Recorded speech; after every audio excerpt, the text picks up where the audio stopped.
दोस्तों आज हम बात करेंगे एक ऐसे बेहद जरूरी विषय के बारे में जिसके बारे में ज्यादातर लोग सोचते तक नहीं हैं। क्या आप जानते हैं कि हम जैसा आजकल भोजन कर रहे हैं और जिस तरह के वातावरण में हम रह रहे हैं, हमारे शरीर में समय के साथ साथ धीरे धीरे कई तरह की छोटी और बड़ी बीमारियां पनप रही हैं, जिनका हमें अपनी रोजमर्रा की जिंदगी में एहसास तक नहीं होता। फिर अचानक एक दिन यही बीमारियां हमारे चेहरे पर पिंपल की तरह, त्वचा रोग, बालों और आँखों की कमजोरी, लिवर से जुड़ी बीमारियां, किडनी में समस्या, high blood pressure, asthma, migraine, दिमाग तथा पेट से जुड़े कई तरह के रोग, यहाँ तक कि कैंसर जैसी गंभीर समस्या के रूप में सामने आ जाते हैं। कैसा हो कि अंदर चल रही कोई भी गतिविधि या अंदरूनी तौर पर जो भी छोटी मोटी प्रॉब्लम चल रही है बिना किसी डॉक्टर की सहायता के पता चल रहा है। वैसे अगर देखा जाए तो हमारा शरीर किसी भी बीमारी की शुरुआत में ही अलग अलग तरह से उसके बारे में संकेत देने लगता है, जिन पे अगर हम ध्यान देने लगे तो उनसे जुड़ी किसी भी समस्या को आने से पहले हम खत्म कर सकते हैं। हमारे चेहरे और शरीर की त्वचा, हमारे बाल, आँखें, जीभ, पेशाब, मल और हमारे नाखूनों के जरिए बॉडी के अंदर चल रही गतिविधियों का पता लगाया जा सकता है। दूसरी इम्पोर्टेंट चीज, हमारे शरीर से निकलने वाले व्यर्थ पदार्थ यानी कि हमारे मल के जरिए शरीर के अंदर चल रही किन किन गतिविधियों का पता लगाया जा सकता है। सुनने में थोड़ा गंदा और अजीब जरूर लग रहा होगा, लेकिन विश्वास मानिए ये साधारण सी चीज इंसान को लेकर बड़े बड़े सेलिब्रिटीज तक, यहाँ तक कि स्पोर्ट्स खेलने वाले एथलीट्स भी अपने आप को स्वस्थ और सुंदर सेहतमंद रखने के लिए, अपने अच्छी मूवमेंट के लिए पाचन और मल से जुड़ी गतिविधियों पर ध्यान देते हैं। हमारे शरीर में खून की स्थिति, पेट,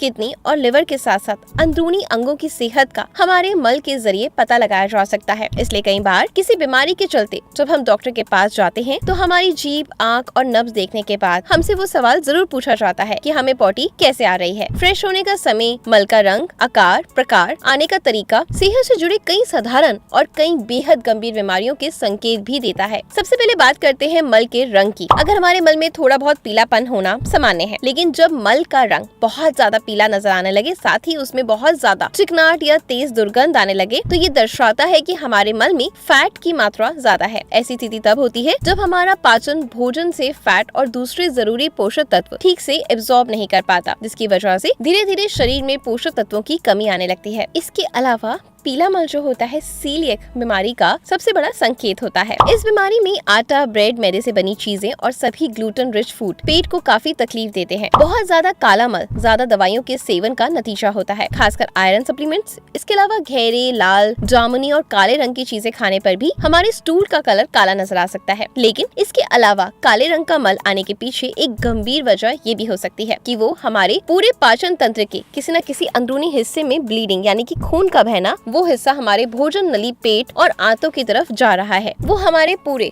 उस ट्रैक में हो सकता है। ऐसी स्थिति में तुरंत डॉक्टर की सलाह आपको जरूर लेनी चाहिए। अब बात करते हैं तीसरी इम्पोर्टेंट चीज की, कि अगर आपका स्टूल जो है सफेद, ग्रे या क्ले जैसा रंग होता है ना स्लेटी कलर का, वैसा चीज को दर्शाता है, मतलब उस कलर की तरह है, जो कि लिवर और पित्ताशय यानी कि गाल ब्लैडर से जुड़ी खराबी का संकेत होता है, क्योंकि लिवर और पित्ताशय वही ऑर्गन है जो बाइल बनाने का काम करते हैं। सफेद या ग्रे कलर का मल कुछ स्थितियों में पित्ताशय की पथरी, लिवर में सूजन जैसी बीमारियों को दिखाता है। किडनी की पथरी के मुकाबले पित्ताशय की पथरी का काफी लंबे समय बाद पता चलता है और फिर इसके इलाज में काफी समस्या का सामना करना पड़ता है। ऐसे में अगर आपका जो पॉटी है यानी पूप का कलर अगर सफेद दिखाई दे रहा है तो उसे बिल्कुल भी नजरअंदाज ना करें। आमतौर पर जब हमारा मल लाल रंग का दिखाई देता है तो उसकी मुख्य वजह होती है कि हमारी द्वारा खाई गई चीजें जो है वो मानी जाती हैं। उदाहरण के लिए अगर हमने चुकंदर खाया है, टमाटर खाया या कुछ इस तरह के लाल कलर के ड्रिंक्स पिए हैं, इन सभी के सेवन से स्टूल का कलर लाल नजर आता है। लेकिन जब मल में लाल रंग के दिखाई पड़ने का कारण भोजन ना हो तो मल के साथ खून भी आ सकता है। ऐसी स्थिति में डॉक्टर से आप कंसर्न करें, क्योंकि मल में खून नजर आना यानी पाइल्स की समस्या हो सकती है। कैंसर के लक्षण भी हो सकते हैं। ये सभी बीमारियां हैं जिनके बारे में कोई भी व्यक्ति सुनना नहीं चाहेगा। कलर के बाद बात करते हैं मल की शेप की, है ना। इंग्लैंड में डॉक्टर द्वारा एक रिसर्च हुई, मनुष्य के पाचन प्रक्रिया पर की गई। स्टडी में ह्यूमन बॉडी से निकलने वाले वेस्ट प्रोडक्ट को 7 अलग अलग कैटेगरी में डिवाइड किया गया और बॉडी से निकलने वाला हर टाइप का स्टूल हमारी हेल्थ के बारे में कुछ बताता है। जब मल छोटे छोटे सख्त टुकड़ों में निकलता है तो ये गंभीर कब्ज यानी कॉन्स्टिपेशन का संकेत है। आमतौर पर ऐसा तब होता है जब फ्रेश होने के बावजूद भी 2 से अधिक दिन तक वेस्ट हमारे शरीर से बाहर नहीं निकलता, हमारे शरीर में मौजूद रहता है। तो ऐसा कब होता है? जब हम बहुत कम पानी पीते हैं। लगातार डाइट में फाइबर की कमी के कारण ये सारी प्रॉब्लम्स हमें फेस करनी पड़ती है। इस दौरान फ्रेश होते समय ज्यादा जोर भी लगाना पड़ता है और ऐसा होने पर ज्यादा पानी पीना स्टार्ट करें। साथ ही साथ डाइट में फाइबर रिच फूड्स का इस्तेमाल करें। दलिया खाएं, ताजे फल,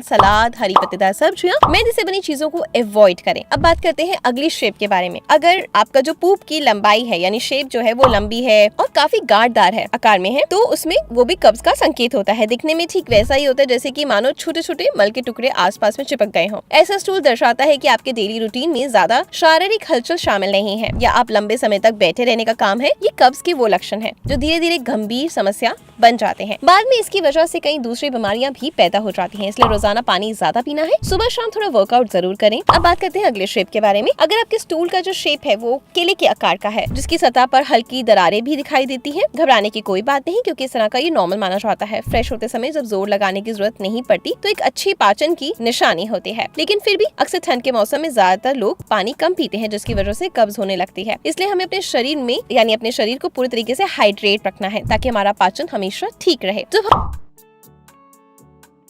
हमारी डाइट में फाइबर होगा, उसकी सही मात्रा होगी, दिन भर में हम अच्छा खाना खाएंगे, हेल्दी खाना खाएंगे, पर्याप्त मात्रा में पानी पिएंगे, तब हमारा स्टूल स्मूथ और सॉफ्ट होगा जिसकी वजह से फ्रेश होते समय हमारा पेट भी आसानी से पूरी तरीके से साफ हो जाएगा। इस तरह का मोशन रोजाना नहीं, हफ्ते में कम से कम 2 से 3 बार जरूर होना चाहिए। नरम, गीले, बड़े आकार की बूंदों से निकलने वाला मल हल्की दस्त यानी डायरिया का लक्षण होता है। ऐसे ज्यादातर पाचन की गड़बड़ी होने के कारण होता है। इसलिए ऐसे टाइम पे हमें बार बार फ्रेश होना जैसा महसूस होता है। तब हम इससे ज्यादा कंट्रोल नहीं कर पाते, तुरंत हमें वॉशरूम यूज करना पड़ता है। आमतौर पर इस तरह के लक्षण 1 से 2 दिन में ठीक हो जाते हैं। लेकिन अगर ये ज्यादा लंबे समय तक है तो आप IBS नामक बीमारी का शिकार है, यानी उसके लक्षण देखने को मिल रहे हैं। IBS एक आंतों से जुड़ी बीमारी है जिसमें पेट दर्द, कब्ज, दस्त, गैस लंबे समय तक ठीक नहीं होती, बहुत ज्यादा बनी रहती है। इस स्थिति में दिन में आप 2 से ज्यादा बार फ्रेश होने की आवश्यकता पड़ती है और इस दौरान शरीर में पानी की जो जरूरी मिनरल्स हैं उनकी कमी हो जाती है जिससे व्यक्ति काफी ज्यादा थका हुआ महसूस करता है। भरपूर मात्रा में पानी पीना है, साथ ही फलों का रस, सूप का सेवन करना है। डायरिया पर कंट्रोल करने के लिए केले और दही जैसी चीजों का इस्तेमाल करना है। लेकिन अगर ये 2 दिन से ज्यादा हो रहा है तो आप डॉक्टर से कंसर्न जरूर करें। तो आई होप ये वीडियो आपके लिए काफी ज्यादा हेल्पफुल होगा। अगर आप इस तरह की और वीडियो देखना चाहते हैं अपनी हेल्थ से जुड़ी, अपनी सेहत से जुड़ी, तो प्लीज अपने बहुत सारा प्यार हमें देते रहे वीडियो को लाइक और शेयर करके। Thank you so much.